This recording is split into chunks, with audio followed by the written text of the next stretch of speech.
Hi, I'm Mundo. As a writer, I'm best known for my poetry book, The Blueberry Tales, and an essay called How I Became a Mexican, which are taught in high schools and colleges across the country. Over the years, I've visited many schools discussing these works and reading to students. So when the Plus Me Project asked me to tell a story to high school students for Giving Tuesday last year, I immediately said yes. Telling stories to students was right in my wheelhouse.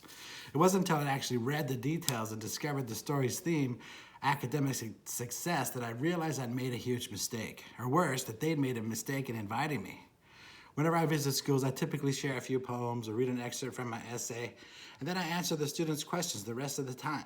It's super easy because it's my work. I wrote it, and I know all the answers to those questions. But academic success, now that's a story I was not prepared to tell, and I almost called and canceled my appearance after that. The truth is I was a terrible student in high school. I was a good athlete, sure, but to my friends and classmates, and I suspect to my teachers as well, I was definitely a jock and not an academic. Now, this wasn't completely my fault. I had a pretty rough start to life. I'll spare you the gory details, and I'll just say this. I was in foster care as an infant. My father spent much of his life in prison, all of my childhood, really, and I've never had a relationship with him. Unfortunately, there was abuse involved in some of the foster homes I lived in, and my siblings and I were split apart. So by the time I got to high school, I was an angry teenager, a terrible student, living alone in an illegally converted garage in South Los Angeles. No parents and no siblings. This was the late 80s, early 90s, just before the riots, and easily the most dangerous time to live in LA, let alone in that fire trap I called my home. I worked full-time on the swing shift almost every night, and when I could, I went to high school during the day, mainly if we had a game that day.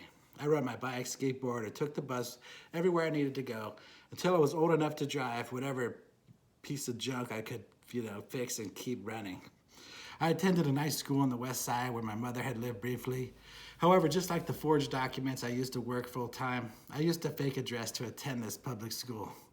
It helped that one of my football coaches was also the dean, so I never really got in trouble.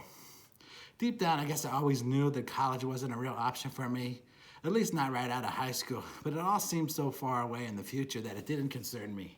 There was always time, I thought, and so that's how I lived my life back then. Even in the second half of my senior year when I was on academic probation and my baseball coach was finally forced to bench me. For a while, I had thought I could possibly get a sports scholarship to college, but now I was certain that that wasn't in the cards for me either. It wasn't until the day after graduation that I had a real awakening about the future and what life had in store for me after high school.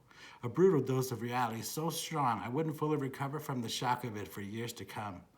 I woke up that morning and realized that I had nowhere to go.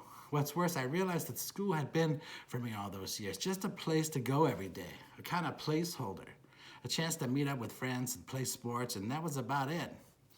I'll tell you what, sitting there alone in my garage, letting it all sink in, I never felt more alone and out of place in this world.